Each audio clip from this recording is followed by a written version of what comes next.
Ever feel like airlines are keeping secrets from you? Well, they are. Did you know that 1 in 8 planes fail water safety tests? It's the same water they use for your coffee and tea. And if that doesn't make you uneasy, how about this? Pilots nap mid-flight, which is allowed. But what happens when both pilots fall asleep at the same time? Because yes, that's happened. Stay till the end, because we've got 2 bonus airline hacks that could save you hundreds and help you beat jet lag like a pro. Secrets even most frequent flyers don't know. This is Passport Nuggets, where we uncover travel secrets. Now buckle up, this one's going to be eye-opening. Imagine this. You're 35,000 feet in the air, watching a movie, completely at ease. But guess what? Your pilot might be asleep. And before you panic, yes, it's actually allowed. Aviation authorities like the FAA and EASA permit controlled rest to prevent fatigue. Pilots on long-haul flights even have hidden sleep compartments, literally secret bedrooms built right above the passenger cabin. You'd never even notice them. But here's where it gets terrifying. There have been real cases where both pilots accidentally fell asleep at the same time. One woke up, looked over, and the other, still out cold. The only thing keeping that plane in the air? Autopilot. Airlines do have backup safety measures, co-pilot rotations, cockpit alarms, but still. The pilot might be asleep, but at least they're not sipping this. Because what's lurking inside your in-flight coffee? It's enough to make your stomach turn. Brace yourself, because once you hear this, you might never drink coffee on a flight again. There's a reason flight attendants never sip in-flight coffee, and once you hear what's hiding in that cup, you might never take another sip. Here's the truth. Airplane tap water is filthy. Studies found 1 in 8 planes tested positive for E. coli. Yes, the same bacteria that causes food poisoning, but it gets even worse. A 2019 airline water study revealed that on some flights, over 70% of tap water failed safety tests. That means that the water used for coffee, tea, and even washing your hands might be contaminated. Think boiling makes it safe? Think again. Flight attendants have confirmed that airplane coffee machines aren't even properly cleaned between flights. One former airline worker even admitted, if passengers saw where that water came from, they'd never drink it. Even EPA, the Environmental Protection Agency, advises against drinking onboard water. And here's the kicker. U.S. airlines aren't required to clean their water tanks after every flight. Some go weeks without a proper deep clean. So what should you do? Simple. Do what the flight attendants do. Stick to sealed bottled water and avoid anything brewed from the tap. Skip the in-flight coffee and you might avoid food poisoning. But this next airline trick? That could actually save your life.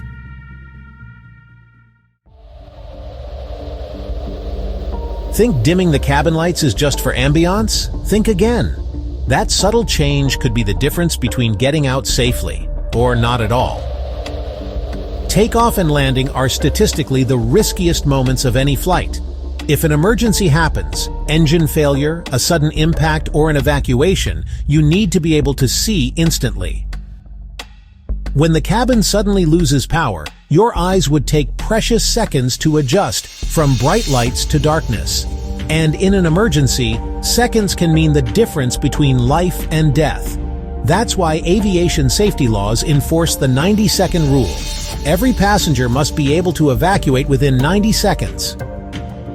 But imagine trying to find your way out while blinded by the sudden change in lighting. Terrifying, right? Have you wondered why flight attendants insist you keep your window shade open? They're not just being strict. It's because they're trained to scan for danger. Fire on the wing, debris blocking an exit, a failed landing gear. If they spot a hazard, they can redirect passengers before it's too late.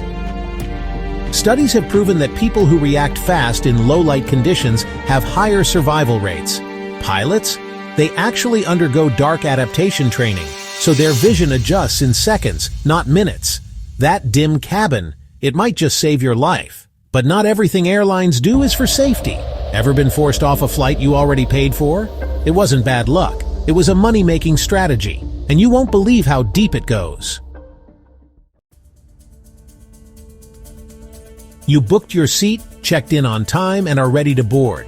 So why are they telling you the plane is full? The answer might leave you furious. Feels unfair, right? Well, here's the cold truth. It's not a mistake. It's a calculated strategy. Airlines deliberately sell more tickets than there are seats, banking on the fact that some passengers won't show up. And when everyone does, someone has to go. And it might be you.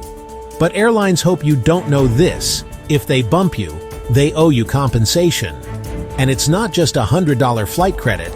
We're talking up to 4 times your ticket price in cold, hard cash. They start low, offering vouchers that come with blackout dates, expiration limits, and a ton of fine print. But legally, they can go much higher, if you know to demand it. Here's how to flip the script in your favor. 1. Never take the first offer. Hold out. The longer you wait, the higher the compensation. 2. Ask for cash, not a credit.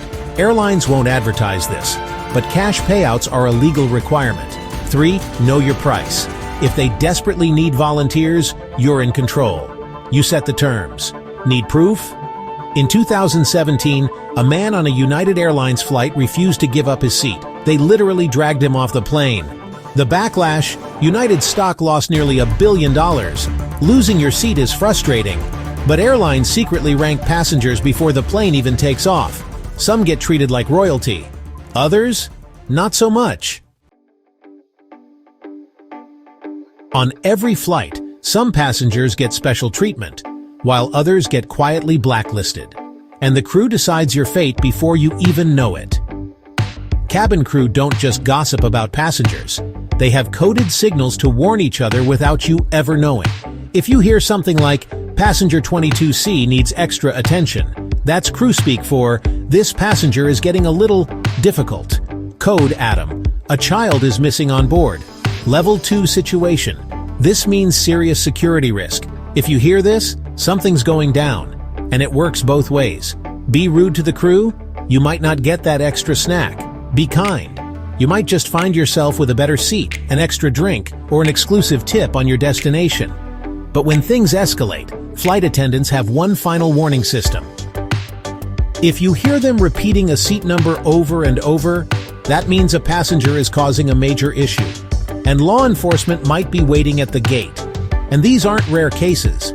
The FAA reported over 2,100 unruly passenger incidents in 2024. Flight attendants see everything. But what about something you'll need if disaster strikes? Your oxygen mask. You'd think it's your safety net. But what if we told you it might run out before you even realize it? Oxygen masks drop down. You panic. You grab it. You're safe, right? Not exactly. Most people assume those masks will keep them breathing for the entire flight. Wrong. You only get 12 to 15 minutes of oxygen. That's less time than it takes to scroll through Instagram. Here's why. The moment cabin pressure drops, your brain has about 30 seconds before things start shutting down. Confusion, tunnel vision, then blackout. That's why flight attendants drill this into you. Put your mask on first, because if you hesitate, even for a few seconds, you might not be conscious long enough to help anyone else. And here's the creepy part. That mask, it's not even connected to an oxygen tank. The air comes from a chemical reaction happening right above your head. It smells like something's burning when the masks deploy. That's not the plane catching fire. That's just the chemicals creating oxygen through heat and combustion. And this isn't just a theoretical risk. It's happened before. In 2005, Helios Airways Flight 522 lost cabin pressure. Every single person on board passed out within minutes. The plane flew on autopilot for 2 hours before crashing. Now you know how little time you have to breathe. But here's something else airlines won't tell you. Your bag? It might not even be on your flight. And not because of bad luck, but by design. You board your flight. You assume your bag is safely below, traveling with you. But wait, it might still be sitting at the airport. Here's the reality. When a flight is overweight, airlines will secretly leave some checked bags behind. They prioritize departing on time over making sure your luggage actually arrives with you. And it's not rare. In 2024 alone, over 36.1 million bags were mishandled. That's 99,000 bags per day, just vanishing, delayed, or sent to the wrong country. So what can you do? Track it yourself. Air tags and tile trackers.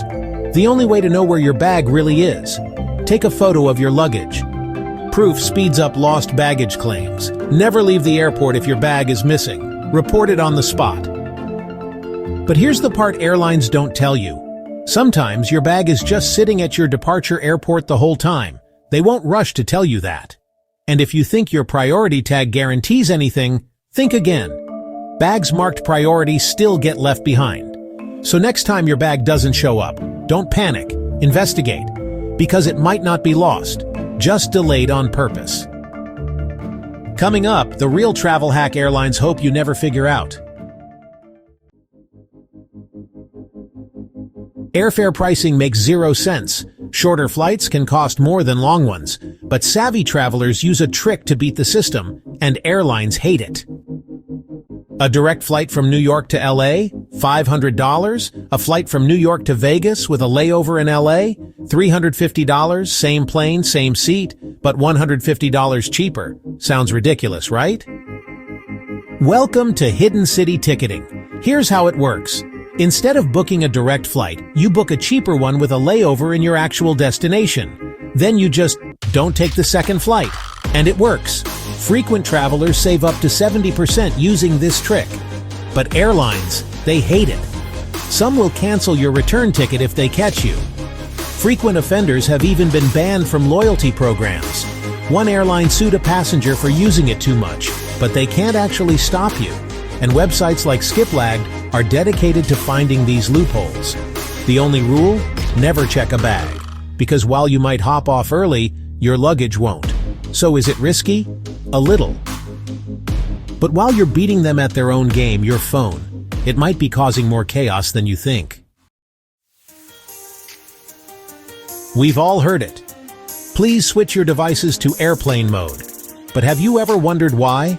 No, your phone won't crash the plane. Modern aircraft are shielded from interference. So why do airlines still force you to turn it off? It's all about the networks. At 35,000 feet, your phone desperately tries to connect to every cell tower below, rapidly jumping from one to the next. Multiply that by hundreds of passengers, and suddenly, the ground networks are overloaded. It's such a problem that some countries have reported disruptions in emergency communication channels due to flights overhead. The FAA and FCC actually regulate this, not for the plane safety, but for the networks below. And here's something wild. Europe has already started allowing in-flight 5G. That means phone calls, texts, and data, right from your seat. The US, still banning it for now. The next trick? Some passengers get around airline rules and get rewarded for it. Let's be honest. Everyone dreams of flying first class. The legroom, the gourmet meals, the privacy. Those seats cost thousands. But why some people get them for free? It's not luck, it's strategy. Dress the part. Ever notice the ones in business attire get better treatment? That's because upgrades go to passengers who fit the look of premium seating. Check in last minute. If economy is overbooked, airlines need to bump someone up. Guess who they choose? Not the guy in shorts. Be ridiculously polite. Flight attendants actually have control over seating arrangements. If they like you, you might just land a free upgrade, or at least a better seat.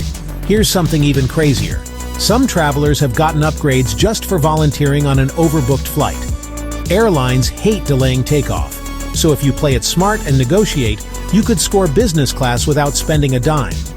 Now, these next two bonus secrets could save you hundreds of dollars and completely change the way you fly forever. Let's get into it. So, you've booked your flight, picked your seat, and everything's set. But the airlines are tricking you into paying for something you don't even need. It's seat selection fees, one of the biggest airline scams out there.